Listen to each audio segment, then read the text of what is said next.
जय श्री राम दोस्तों, आप लोगों का स्वागत है हमारे चैनल पर। आप जानते हैं कि हमारे चैनल पर हम पूजा पाठ, वास्तु, पौराणिक कथाओं और सनातन संस्कृति से संबंधित वीडियोस पोस्ट करते रहते हैं। आज की वीडियो में हम आपको एक कथा सुनाएंगे जो कि एक पौराणिक कथा है। और ये कथा किसकी है? ये कथा है देवराज इंद्र और अहिल्याबाई की कथा। आपने सुनी है तो दोबारा सुन लीजिए, नहीं सुनी है तो इस कथा का आप आनंद लीजिए। पौराणिक कथाओं के अनुसार देवी अहिल्या ब्रह्मा जी की मानस पुत्री थी।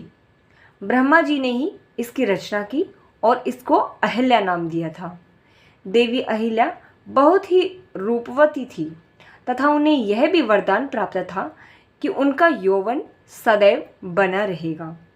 देवी अहिल्या की सुंदरता के सामने स्वर्गलोक की अप्सराएं भी फीकी पड़ जाती थी। देवी अहिल्या की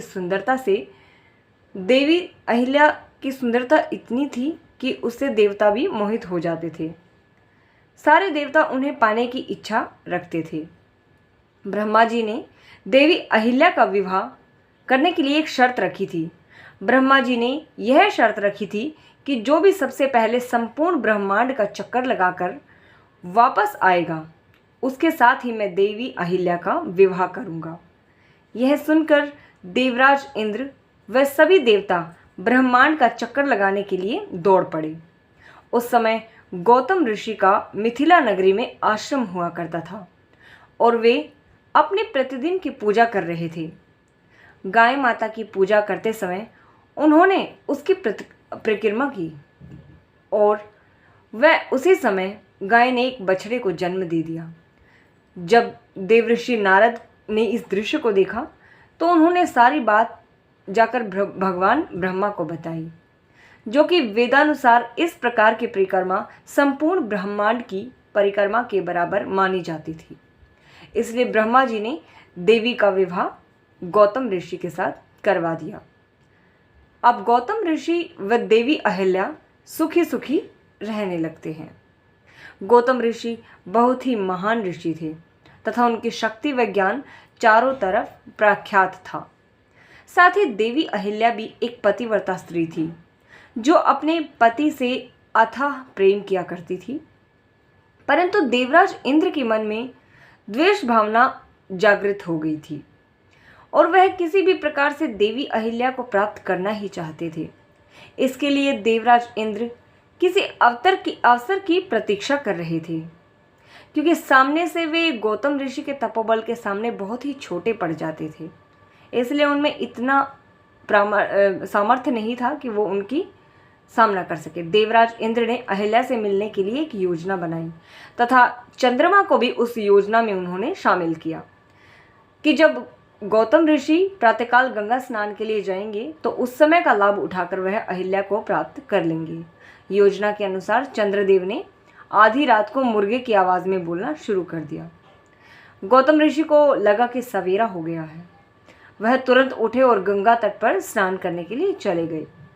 गौतम ऋषि के जाते ही देवराज इंद्र ने गौतम ऋषि का रूप धरा और उनकी कुटिया में वो प्रवेश कर गए तथा पहरेदारी के लिए उन्होंने कुटिया के बाहर चंद्रमा को विराजमान कर दिया। गौतम ऋषि जब गंगा के तट पर पहुंचे तो उन्हें कुछ विचित्र सा आभास हुआ तथा उनके मन में थोड़ा सा संदेह भी जागृत हुआ। तब गंगा मैया ने स्वयं प्रकट होकर महर्षि को बतलाया कि यह सब देवराज इंद्र का बनाया हुआ मायाजाल है। अहिल्या की सुंदरता से मोहित होकर कुकृत्य की भावना से देवराज इंद्र पृथ्वी लोक पर आए हैं। यह सुनकर क्रोधित हो गए हैं गौतम ऋषि और तेजी से अपनी कुटिया की तरफ वो चल पड़ते हैं। जब उन्हें कुटिया के बाहर चंद्रमा को बैठे हुए देखा तो वो क्रोध से तिलमिला उठे। क्रोध से गौतम ऋषि ने चंद्रमा को श्राप दे दिया कि राहु की कुदृष्टि तुम पर सदैव बनी रहेगी। इसी श्राप के कारण चंद्रमा को ग्रहण लगता है। गुस्से में लाल पीले गौतम ऋषि ने अपने कमंडल से चंद्रमा पर प्रहार किया। इसी कारण चंद्रमा में एक दाग भी दिखाई देता है। देवराज इंद्र को गौतम ऋषि के आने का आभास हो चुका था तो वह वहां से भागने लगता है। गौतम ऋषि ने देवराज इंद्र को श्राप दिया तथा पृथ्वीलोक में उनकी पूजा न होने की बात कही। इसीलिए कहीं भी देवराज इंद्र को पूजा नहीं जाता है। वहां से भागते समय देवराज इंद्र अपने असली रूप में आ गए। इसमें देवी अहिल्या की कोई गलती नहीं थी, परंतु उनके साथ तो एक छल हुआ था जो कि देवराज इंद्र ने किया था। परंतु क्रोध के आवेश में गौतम ऋषि ने अहिल्या को अनंत काल तक एक शिला का रूप धारण करने का श्राप दे दिया।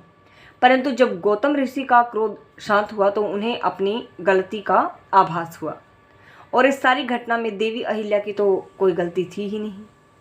उन्होंने जो श्राप अहिल्या को दिया था उसे उन्हें काफ़ी दुख हुआ, परंतु वो अपना श्राप वापस नहीं ले सकते थे क्योंकि देवी अहिल्या को श्राप देते ही वह पत्थर की शिला बन चुकी थी।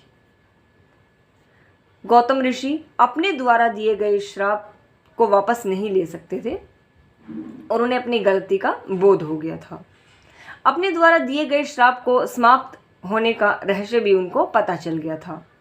देवी अहिल्या को बताया था उन्होंने, क्योंकि वो त्रिकालदर्शी थे, उनको पता था पहले कि जब भगवान विष्णु श्री राम के रूप में धरती पर अवतार लेंगे तो एक दिन भगवान विष्णु भगवान श्री राम के रूप में अपने गुरु विश्वामित्र और अपने छोटे भाई लक्ष्मण के साथ इस वन में आएंगे। तब उनके चरण स्पर्श से तुम्हें इस श्राप से मुक्ति मिल जाएगी। कई वर्ष बीत जाने पर ऋषि विश्वामित्र मायावी ताड़का का वध करवाने के उद्देश्य से अयोध्या से भगवान श्री राम और उनके छोटे भाई लक्ष्मण को अपने साथ लेकर आते हैं। ताड़का वध के पश्चात भगवान श्री राम की नज़र उस वन में वीरान पड़ी हुई कुटिया पर पड़ती है, तो वो वहाँ पर अपने गुरु ऋषि विश्वामित्र से पूछते हैं कि गुरुवर, यह अत्यंत सुंदर कुटिया किसकी है? यहाँ पर इतनी वीरानी क्यों है?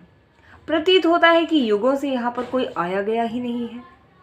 कोई पशु पक्षी भी इस सुंदर कुटिया में नजर नहीं आ रहा है। आखिर इसका क्या कारण है? इस रहस्य को बताइए। तब ऋषि विश्वामित्र ने कहा कि हे प्रभु, हे राम, यह कुटिया वर्षों से तुम्हारे ही आने की प्रतीक्षा कर रही है।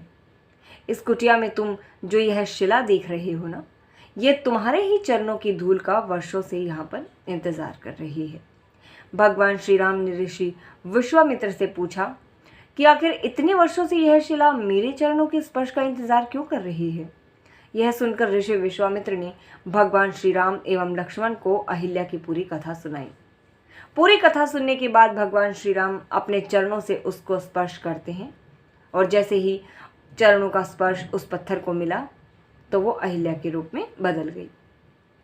अहिल्या अपने वास्तविक रूप में आते ही वीरान पड़ी हुई उस कुटिया को हरा भरा कर देती है और उस कुटिया में फिर से बाहर आ गई। पक्षी चहकने लगते हैं। इसी प्रकार भगवान श्री राम ने देवी अहिल्या का उद्धार किया। दोस्तों, ये थी देवी अहिल्या की कथा। केवल आज के युग में ही नहीं, बहुत पहले से ही नारी ही दोषी ठहराई जाती है हर कृत्य के लिए। औरत को ही पिसना पड़ता है।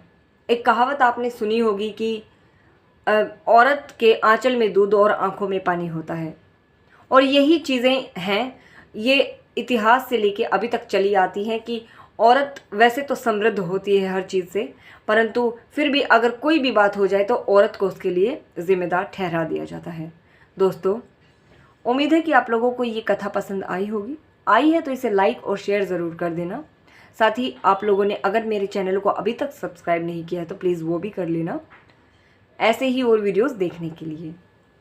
वीडियो को पूरा देखने के लिए आपका बहुत बहुत धन्यवाद। मिलते हैं अगले वीडियो में, तब तक के लिए जय श्री राम, जय सिया राम।